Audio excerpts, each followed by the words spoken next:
Assalamualaikum warahmatullahi wabarakatuh. A'udzu billahi minasyaitonir rajim. Bismillahirrahmanirrahim. Alhamdulillahi rabbil alamin. Wassalatu wassalamu ala asyrafil anbiya'i wal mursalin wa ala alihi wa sahbihi ajma'in. Rabbi shrah li sadri wa yassir li amri wahlul 'uqdatam min lisani yafqahu qawli. Subhanaka la ilma lana illa ma 'allamtana innaka antal alimul hakim wa la hawla wa la quwwata illa billahil 'aliyyil 'azim. Allahumma zidna 'ilman nafi'a warzuqna fahman nabi wasi'a. Allahumma ij'alna minal mukhlisin. Amma ba'd. Alhamdulillah, syukur kita pada Allah Subhanahu wa taala, kita telah berjaya menunaikan ibadah puasa pada waktu siang. Kita berbuka, kita solat maghrib, dan kita diikuti dengan tazkirah. Jadi insyaAllah pada malam ni tazkirah saya ni bukan berkaitan dengan puasa lah. Saya serahkan pada ustaz-ustaz yang lain lah, lebih alim lagi dalam tajuk puasa ni. Saya sikit-sikit je.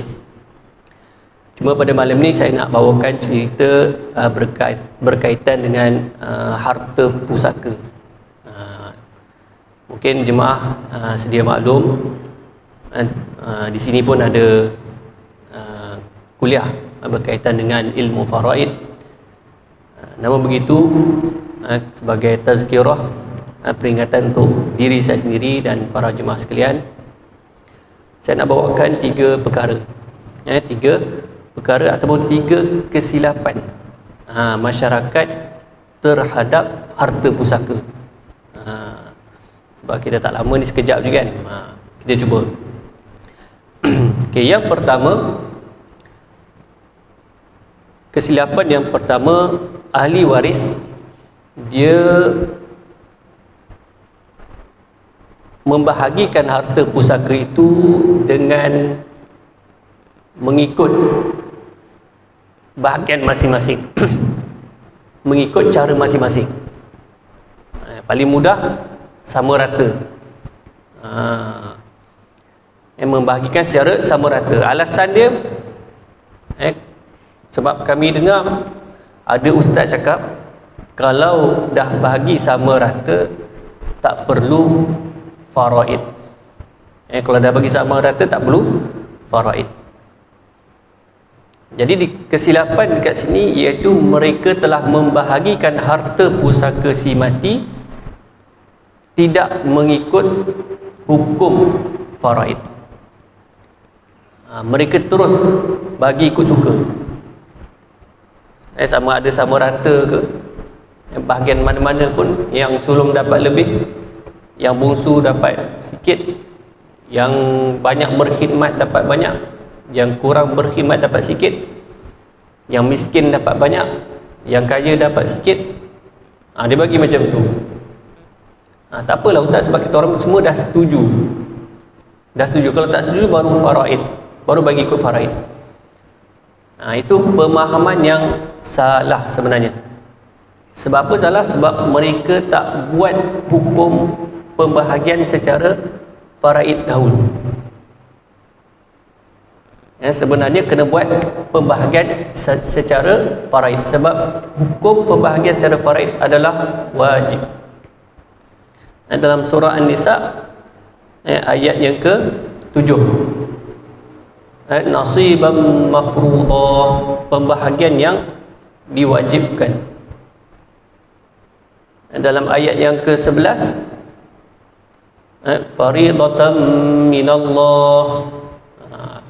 Ayat tu panjang sikit, dia cerita tentang pembahagian pusaka pada anak-anak, kepada ibu bapa, berapa bahagian-bahagian dia. Lepas tu last sekali Allah kata, Allah berfirman, faridatan minallah, pembahagian itu daripada Allah Ta'ala. Ayat yang ke-12, wasiyatan minallah, dalam surah Nisa, berkaitan dengan faraid juga. Ayat yang ke-13, tilka hududullah, itu adalah hukum Allah Ta'ala. Wa may yuti'illaha wa rasulahu yudkhilhu jannatin tajri min tahtiha al-anhar khalidina fiha wa zalikal fawzul azim. Barang siapa mengikuti hukum Allah Ta'ala, taat pada Allah Ta'ala dan Rasul, maka diberikan syurga ke dalam syurga kepadanya, mengalir sungai-sungai di bawah syurga tersebut, khalidina fiha, kekal di dalamnya selama-lamanya, wa dzalikal fawzul azim, dan demikian itulah kemenangan yang sangat besar bagi orang yang mengikut hukum Allah Ta'ala. Tu hukum dia adalah wajib. Lepas tu orang kata pula, kalau macam tu tak boleh bagi sama rata lah Ustaz. Tak boleh bagi sama, kena faraid je lah. Okay. Sebenarnya boleh, tapi yang masalah yang tadi dia tak ikut faraid dulu. Sebenarnya kena ikut faraid dulu. Ikut faraid dulu. Contoh mudah, kalau ada 2 orang anak ahli waris, seorang anak lelaki, seorang anak perempuan. Kalau ikut faraid dalam ayat yang ke-11, yusikumullahu fi auladikum lidzakari mithlu hadzal unsayain. Allah mewasiatkan bahagian kepada anak-anak kamu yang lelaki, anak lelaki akan dapat 2 kali ganda daripada anak perempuan. Maka kalau ada 2 orang anak, seorang lelaki seorang perempuan, anak lelaki ikut faraid 2/3, perempuan 1/3. Itu ikut faraid. Kalau nak bagi sama rata, 1/2 seorang. Boleh tak kalau nak bagi 1/2 seorang, bagi sama rata? Boleh, dengan syarat jalankan faraid dulu. Macam mana Ustaz? Dengan memberitahu kepada anak lelaki dan anak perempuan tu bahagian faraid mereka, iaitu 2/3 anak lelaki, 1/3 anak perempuan. Okey, lepas tu nak bagi sama rata. Okey, nak bagi sama rata, okey, bermaksud bahagian anak lelaki itu akan berkurang, betul? Akan berkurang, diberikan kepada anak perempuan, agar bahagian mereka sama rata. Jadi di sini kita kena minta keizinan anak lelaki itu untuk melepaskan sebahagian haknya yang ada dalam faraid itu kepada anak perempuan. Kalau anak lelaki itu izinkan, boleh, tak ada masalah. Yang penting dia tahu bahagian dia 2/3 mengikut hukum faraid. Itu yang wajib. Dia melepaskan sebahagian hak dia. Melepaskan bahagian ni, hukum dia harus. Okey. Dia contoh orang bagi kita air kan. Orang bagi kita air, kita tahu kita dapat sebotol air. Jadi suka hati kita lah, kita nak bagi ke orang ke, ataupun kita minum separuh baru nak bagi ke orang, tak ada masalah. Yang jadi masalah, kita nak bagi tapi kita tak tahu dapat berapa. Itu yang jadi masalah. Tak tahu bahagian kita berapa banyak. Itu sebab kena buat faraid dahulu. Kalau dalam bahasa English dia kata faraid first. Faraid first. Apa-apa pun buat faraid dulu. Jadi apabila berlaku kematian, selain kita menguruskan jenazah, apabila ada ahli waris dah berkumpul, selepas daripada itu terus kirakan bahagian faraid. Tanya ustaz-ustaz yang mahir, kirakan faraid. Macam kalau saya ada beberapa orang sahabat, ada 2 orang sahabat kematian ibu, dia hubungi saya, selepas selesai urus jenazah tu dia hubungi, tanya tentang bahagian pusaka. Saya tanya balik, faraid dah buat belum? Belum buat lagi. Okey, beritahu berapa orang ahli waris yang ada, saya tolong kirakan. Sebab kita nak tahu bahagian tu, kita tak perlu kata kena ada sijil faraid, yang itu memudahkan urusan macam geran dan sebagainya, dokumen tu. Tapi nak berapa bahagian ahli waris, kena kira. Setiap orang tu kena tahu bahagian dia. Sebab apa? Apabila seorang tu meninggal dunia, harta dia tu milik ahli waris dia mengikut kadar faraid, walaupun kita tak nampak. Walaupun kita tak nampak. Cuma ahli waris tak tahu berapa bahagian dia. Tu kena kira dulu. Kalau dekat sini boleh tanya Ustaz Rahmat. Dia pun pakar faraid juga tu, Ustaz Rahmat. Dia ada buat kelas kat sini. Belajar faraid ni dia fardu kifayah. Belajar dia fardu kifayah. Tapi pelaksanaan dia adalah fardu ain. Apabila berlakunya kematian, kena bahagi ikut faraid. Nak bagi sama rata pun boleh, tapi buat faraid dulu. Maknanya orang yang dapat lebih bahagian di dalam faraid, dia setuju melepaskan sebahagian kepada orang yang kurang. Itu yang paling penting. Dia bukan yang kurang tu macam anak perempuan, dia nak apa? Dia nak bagi sama rata. Dia setuju. Walaupun dia setuju, walaupun dia tak setuju, contohnya dia tetap bahagian hak, dapat hak faraid dia 1/3. Cuma ditambah daripada yang anak lelaki tu menjadi 1/2 bertambah. Itu kesilapan yang perlu kita baiki. Apa-apa pun kena faraid dulu. Okey. Contoh ahli waris dia nak bahagian faraid dia. Yang lain semua nak bagi sama rata. Maka kita wajib bagi bahagian faraid dia. Itu hak dia. Kita tak boleh kata kau ni tamak lah. Dia tak ada istilah tamak dalam pembahagian pusaka. Kau ni dah lah kaya nak minta bahagian lagi, tak ada. Tak ada kat situ. Okey, kena laksanakan juga pembahagian faraid ke mana-mana pun. Okey, itu yang pertama. Yang kedua, ramai yang sangkakan pembahagian pusaka ni, okey faraid, okey baik, faraid. Dia membahagikan secara faraid harta yang besar-besar saja. Tanah, rumah, duit, kereta, apa lagi? Saham, syarikat yang banyak bernilai, emas. Tapi benda yang kecil-kecil dia tak faraidkan. Sebenarnya segala harta milik si mati, sedikit ataupun banyak, itu kena difaraidkan. Allah berfirman dalam surah An-Nisa ayat yang ke-7, mimma qalla minhu aw katsur.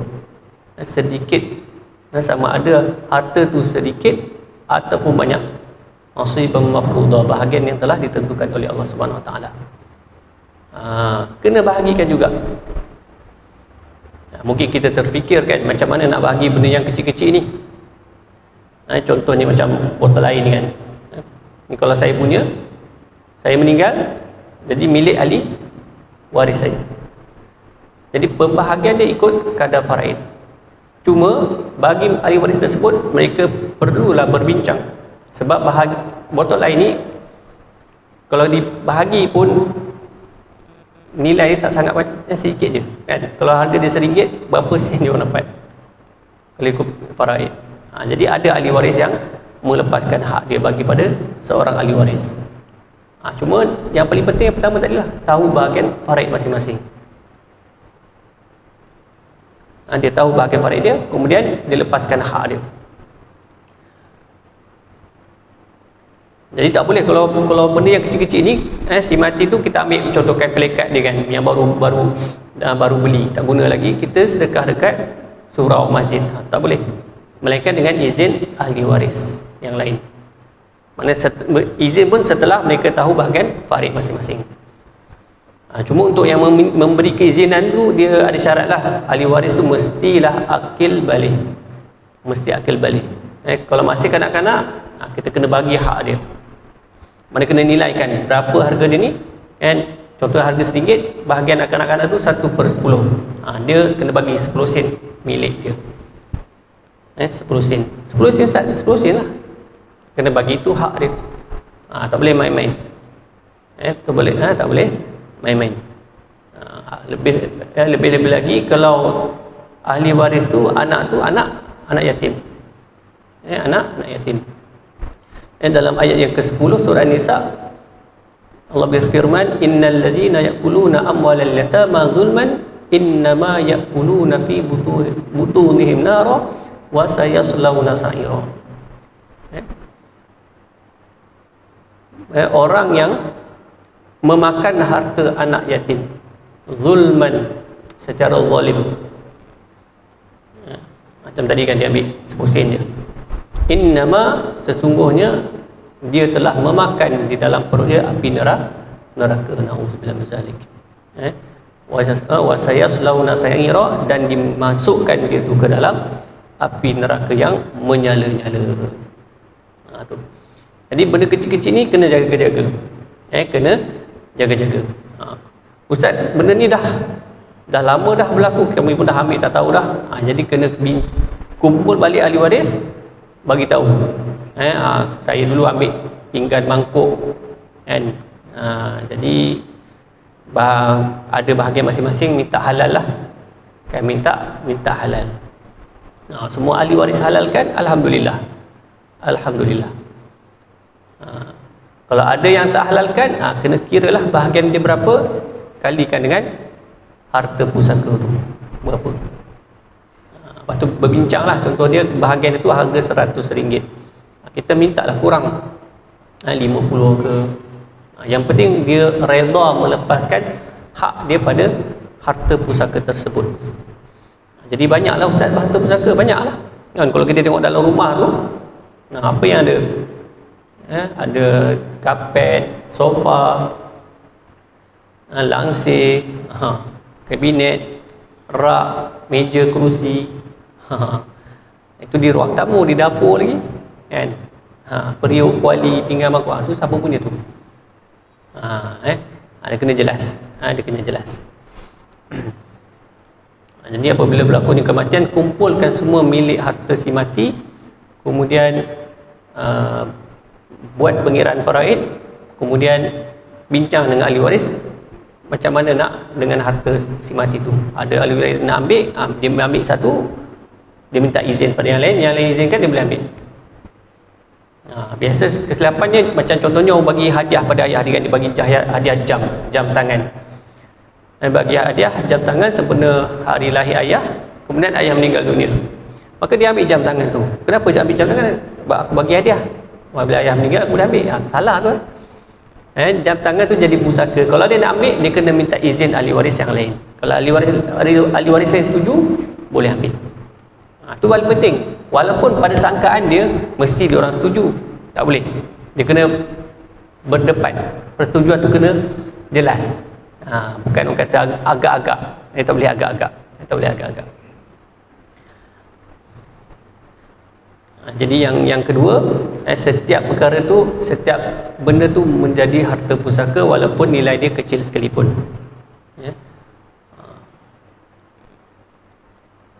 Dan satu lagi, harta pusaka tak kira yang lelaki pakai ke perempuan pakai ke, tetap menjadi pusaka. Contoh emas kan. Emas, kesilapan kita bagi pada anak perempuan, sedangkan kalau ikut faraid, anak lelaki pun dapat. Lepas tu orang bagilah alasan, anak orang lelaki haram pakai emas. Memang betul haram, memang haram pakai emas, cuma pemilikan tu ada hak dia, ada pemilikan tu. Kalau anak perempuan tu nak ambil, nak rantai emas mak dia tu, dia kena minta izin pada yang anak lelaki. Kalau anak lelaki tu izinkan, baru boleh pakai, boleh ambil. Kalau dia tak izinkan, tak boleh lah, kena bayar bahagian dia tu. Kena bayar bahagian dia. Okey. Dan kesilapan yang seterusnya, yang ketiga, mereka tidak memberikan pusaka tu kepada ahli waris yang melakukan maksiat ataupun yang derhaka. Kenapa tak bagi pusaka dekat Alung tu? Alung tu anak derhaka. Sebelum ayah mati, ayah dah kata dah, jangan bagi 1 sen kepada dia. Aku haram 1 sen harta aku pada dia. Jadi kita kena dengar wasiat ayah tu, kena ikut. Wasiat seperti itu, wasiat kata Nabi, wasiat tu haram. Wasiat tu haram. Kalau ada apa ni dalam surah An-Nisa pun ayat yang ayat ke-12, min ba'di wasiyati yusa biha aw dainin ghairu mudar. Pembahagian pusaka tu setelah ditunaikan wasiat si mati dan juga dibayarkan hutangnya, ghairu mudar, wasiat yang tidak memberi mudarat kepada ahli waris. Memberi mudarat macam mana? Antaranya menghalang ahli waris daripada menerima pusaka.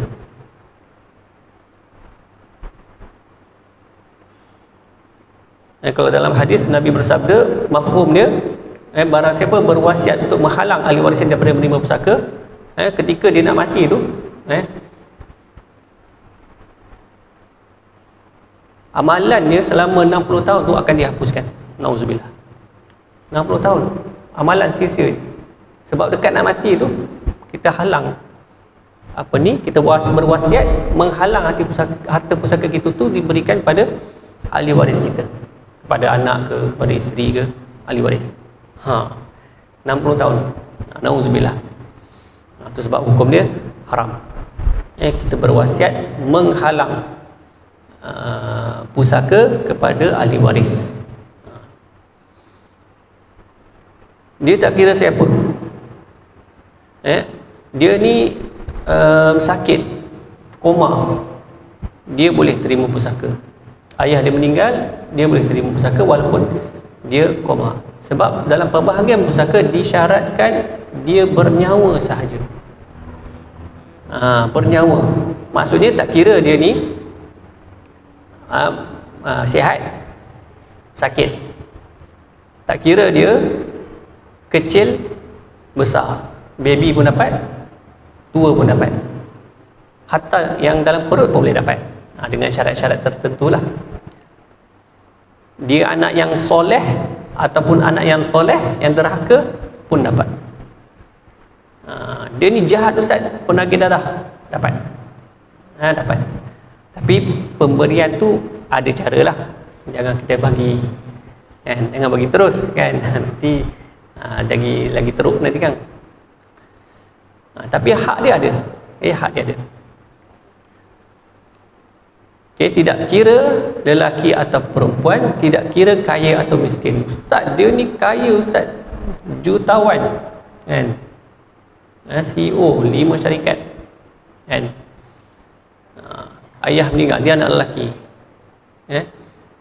dia anak seorang je lelaki, dia semua dapat ustaz. Iyalah, itu hak dia. Itu hak dia. Kita tak boleh nafikan hak dia. Yang itu dia tetapkan oleh Al-Quran.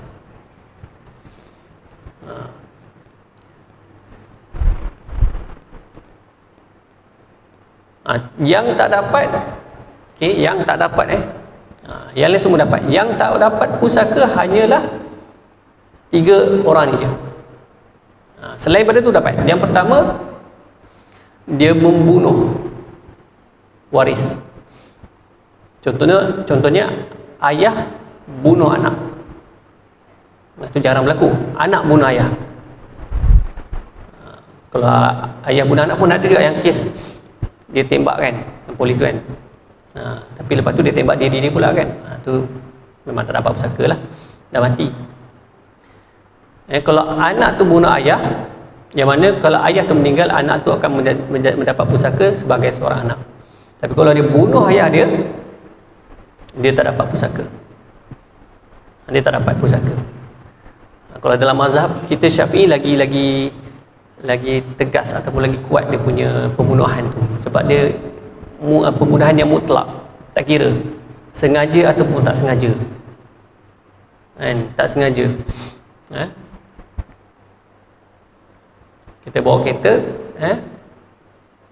tiba-tiba terlanggar ayah kita, kan? Terlanggar ayah kita meninggal. Itu pembunuhan tidak sengaja, pun kita tidak boleh mewarisi harta pusaka. Covid, kan? Kita kena Covid, tapi kita tak tahu. Kita balik rumah, balik kampung. Kita balik kampung, kan? Contohnya, jangkit dekat mak ayah kita kena Covid, meninggal dunia, kita tak dapat pusaka. Sebab apa? Kita punca.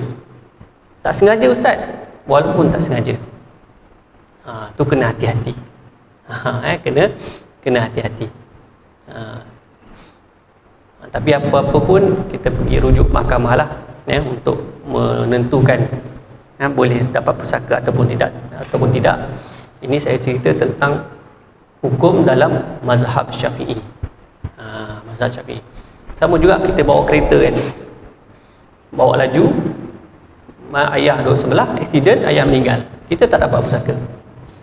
Tak dapat pusaka sebab kita bawa tu dalam keadaan lalai, melebihi laju, kita tak jaga tayar, kan, tayar botak dan sebagainya, menyebabkan kematian ayah kita, maka kita tidak dapat pusaka. Satu. Dan yang kedua, tak dapat pusaka kalau berbeza agama, ataupun murtad, itu pun tak dapat pusaka. Dan yang ketiga, hamba sahaya.